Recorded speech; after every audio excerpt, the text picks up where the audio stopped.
Fourth point is management is a continuous process. Management is not a process which can be performed once and for all. Management एक ऐसी process नहीं है जिसमें सिर्फ उसको एक बार ही परफॉर्म करना है. तो मैनेजमेंट है वो ऑन गोइंग प्रोसेस है, वो लगातार कॉन्टीन्यूसली चलती रहती हैं. But it is a continuous process. ये एक क्या है? कॉन्टीन्यूस प्रोसेस है.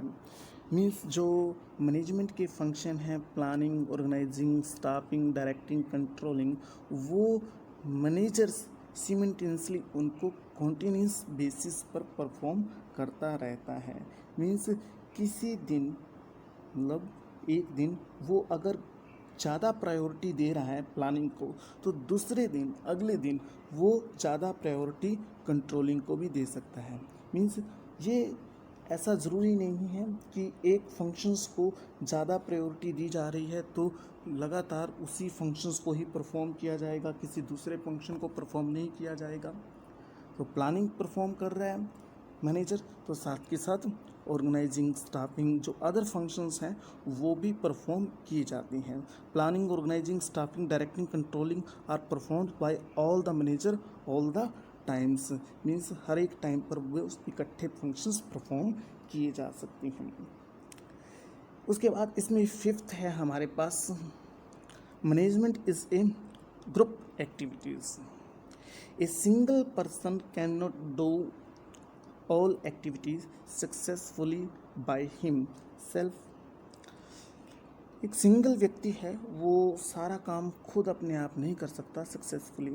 अगर हम बात करें स्कूल की, किसी भी ऑर्गेनाइजेशंस की बात कर लो आप, या नॉन प्रॉफिट ऑर्गेनाइजेशंस की बात कर लो, प्रॉफिट ऑर्गेनाइजेशन की बात कर लो, उसके अंदर सभी कार्य जो हैं वो एक व्यक्ति के द्वारा पूरे नहीं किए जा सकते. अगर वो ऐसा करता है तो ओवर बर्डन हो जाएगा और वो उनको विद स्पेशलाइजेशन परफॉर्म नहीं कर पाएगा.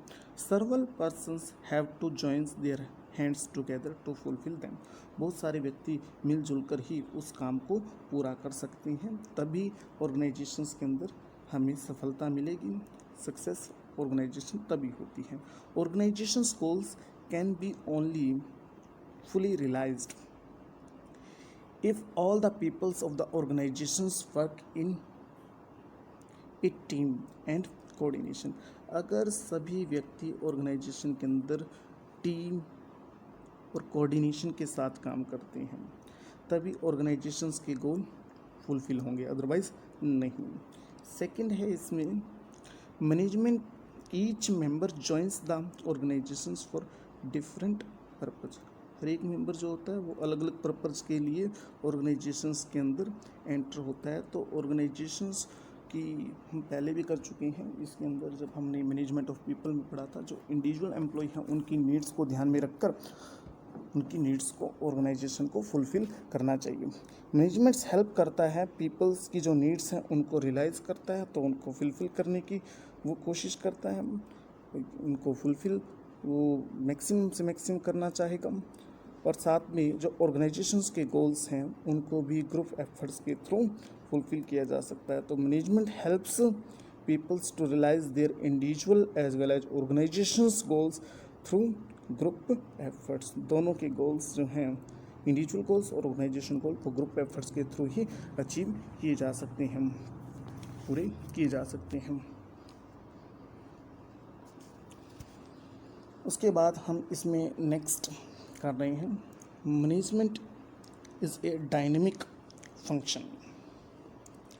N organisation interacts with its external environments. जो ऑर्गेनाइजेशंस हैं वो इंटरेक्ट्स करती है एक्सटर्नल एनवायरनमेंट्स, या जो ऑर्गेनाइजेशंस है वो हमेशा ही जो काम करती है वो एक्सटर्नल एनवायरनमेंट के साथ ही काम करती है. It consist of various social, economic and political factors.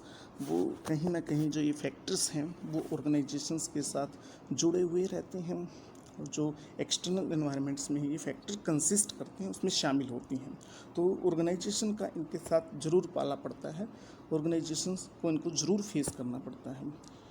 और ऑर्गेनाइजेशंस को इनको हैंडल सक्सेसफुली करना पड़ेगा इन फैक्टर्स को.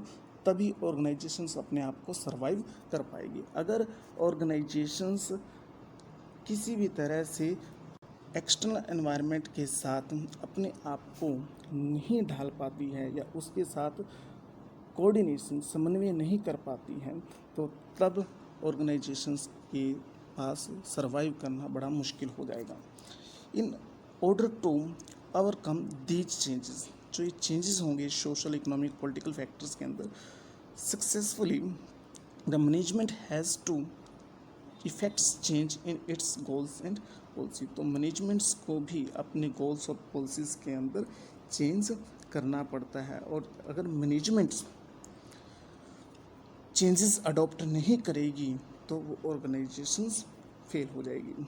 Hence we may say that there is nothing stable in management. Management में कुछ भी स्टेबल नहीं है, स्थिर नहीं है, डायनेमिक होता है, चेंजेस होते रहते हैं। तो बिजनेस को भी वर्किंग जो एनवायरनमेंट्स हैं उसके साथ प्रॉपर कोऑर्डिनेशन रखना पड़ेगा, और जो अपने चेंजेस हो रहे हैं ऑर्गेनाइजेशंस के अंदर उस चेंजेस के अकॉर्डिंग ऑर्गेनाइजेशंस के अंदर चेंजेस अडॉप्ट करने पड़ेंगे। इसके अंदर इन्होंने एक एग्जांपल लिया है, जो मैकडोनल्ड्स हैं makes major changes in its menu to survive in the Indian market. Indian market के अंदर उसने सर्वाइव करने के लिए बहुत सारे चेंजेस किए हैं अपने मेन्यूज़ के अंदर, जिससे वो सर्वाइव हो जाए। मीन्स जो इंडियंस की जो चॉइस होती है वो डिफरेंट है, तो उसके अकॉर्डिंग उसने अपने मेन्यूज़ को तैयार किया है। 7th point is management is intangible force. Management function can not be physically seen but its presence can be felt. जो मैनेजमेंट के फंक्शन हैं उसको हम फिजिकली नहीं देख सकते, बट हम उसको महसूस कर सकते हैं। The presence of management can be felt by seeing what when targets are met. हम इसकी प्रेजेंस को तभी महसूस कर पाएंगे, हम तब महसूस कर सकते हैं जब हमें देखने को पता चलेगा कि टारगेट्स पूरे हो रहे हैं। अगर टारगेट्स पूरे हो रहे हैं तो इट मीन्स उस ऑर्गेनाइजेशंस के अंदर मैनेजमेंट है। टारगेट्स अगर अचीव नहीं कर पा रही ऑर्गेनाइजेशंस तो वहाँ पर मैनेजमेंट अच्छे से नहीं किया जा रहा। एम्प्लॉयज़ आर हैप्पी, एम्प्लॉयज़ अगर खुश हैं वहाँ पर तो तब भी माना जाएगा कि मैनेजमेंट है। देयर इज़ ऑर्डरलीनेस, वहाँ पर जो काम है वो अकॉर्डिंग टू ऑर्डर हो रहा है। And coordination in the work environments, अगर ऐसा है वहाँ पर तो इसका मतलब मैनेजमेंट्स वहाँ पर पाया जाता है। मीन्स मैनेजमेंट्स को हम प्रॉपर जो कोऑर्डिनेशन है वो वर्किंग एनवायरनमेंट्स, हैप्पी और सेटिस्फाइड एम्प्लॉय हैं, और ऑर्गेनाइजेशंस के जो टारगेट्स हैं वो अचीव हो रहे हैं, तो उस बात से हम पता लगा सकते हैं कि ऑर्गेनाइजेशंस के अंदर मैनेजमेंट है या नहीं है। तो ये हमने इसके 7 पॉइंट किए हैं। तो यहाँ पर हमारा जो टॉपिक है वो कैरेक्टरिस्टिक्स ऑफ मैनेजमेंट कंप्लीट हो जाता है। तो उसके बाद जो हम नेक्स्ट टॉपिक करेंगे वो करेंगे ऑब्जेक्टिव्स ऑफ मैनेजमेंट।